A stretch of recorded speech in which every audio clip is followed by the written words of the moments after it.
یہ پاسبل ہے؟ کیا تم اس پر ایمان لاتے ہو؟ کیا تم اقرار کرتے ہو؟ سیدنا ابو بکر صدیق نے کہا کہ نہیں، یہ کیسے ممکن ہے؟ ہزاروں میل کا فاصلہ حرام سے مسجد اقصی ہے، یہ کیسے ممکن ہے کہ ایک رات میں طے ہو جائے؟ ابو جہل اچھل پڑا، کود پڑا کہ آج موقع آ گیا ہے ابو بکر کے ایمان کو متزلزل کرنے کا، آج موقع آ گیا ہے ابو بکر کے ایمان کو مشکوک کرنے کا۔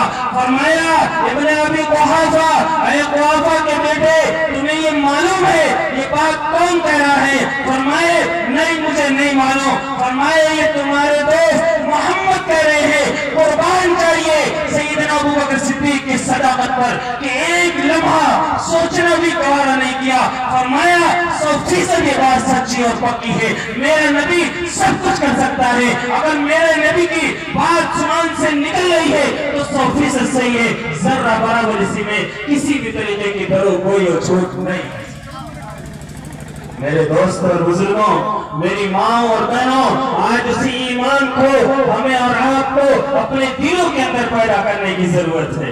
وہی داعیہ اپنی نسلوں کے اندر پیدا کرنے کی ضرورت ہے۔ وہی تمام چیزیں میرے دوست اور بزرگوں اپنی اولاد کو بتانے کی ضرورت ہے۔ اللہ تعالی نے قرآن پاک کے اندر ارشاد فرمایا، قل ان کان آباؤکم وابناؤکم واخوانکم وازواجکم وعشيرتكم وأموال اقترفتموها وتجارة تخشون كسادها ومساكن ترضونها أحب إليكم من الله ورسوله فتربصوا حتى يأتي الله بأمره۔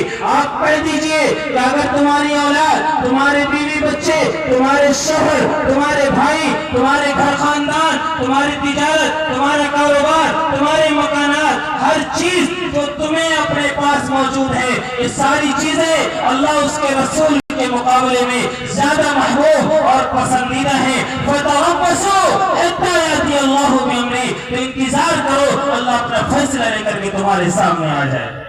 میرے دوست اور بزرگوں، یہ اپنی نسلوں کو بتانے کی ضرورت ہے، اپنے نسلوں کے دل و دماغ کے اندر بیٹھانے کی ضرورت ہے کہ ہماری جان جائے چلی جائے، ہمارا پران جائے چلا جائے، ہمارا سب کچھ اڑ جائے، ہمیں گوارا ہے، لیکن ان مدارس کے تحفظ کی حفاظت کے لیے، ان مدارس کے جو قائدانہ کردار ادا کیا ہے، اس کی بقا کے لیے ہمیں سب کچھ قربان کرنا پڑے، ہم تیار ہیں، لیکن اپنے مدارس کی حفاظت و صیانت کے لیے آدھی پیٹ آدھا پیٹ کھائیں گے، آدھی روٹی کھانا گوارا ہے، لیکن مدارس کی حفاظت سے کبھی ہم لوگوں کا تعلیم نہیں کر سکتے۔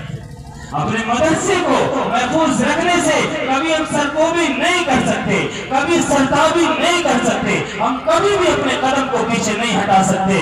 میرے دوست اور بزرگوں، میری پیاری ماں اور بہنوں اور میرے کرم پور کے نوجوان دوستوں اور بزرگوں، آپ کی حساسیت، آپ کی بیدار مرضی اس پروگرام کے لیے، آپ کی اس طریقے کی نقل و حرکت اور یہ محنت و کوششیں، آج جو پورا علاقہ آپ کی طرف متوجہ ہے، آپ اپنے مدرسے میں سب سے پہلے اہل کرم کو یہ طے کریں کہ ہم اپنے بچے کو مدرسے کے اندر داخل کریں گے۔ آپ کے مدرسے میں اگر تعلیمی نظام بہتر نہیں، تربیتی نظام کا فقدان ہے، کسی بھی طریقے کی کمی ہے، کسی بھی طریقے کا گلا شکوہ ہے، کمیٹی کے لوگوں سے، ذمہ داران سے، اس ناچیز سے آپ رابطہ کریں، ہر ممکن درستگی کی کوشش کی جائے گی، لیکن یہ یاد رکھیے، ہم یہ طے کر لیں تمام چیزیں ایک طرف ہے، ہمارا گھر اگر ٹوٹا ہوتا ہے، ہمارے گھر کے اندر اگر پلسٹر نہیں ہوتا ہے، ہمارے گھر کے اندر اگر کھانا نہیں ہوتا ہے، ہماری اولاد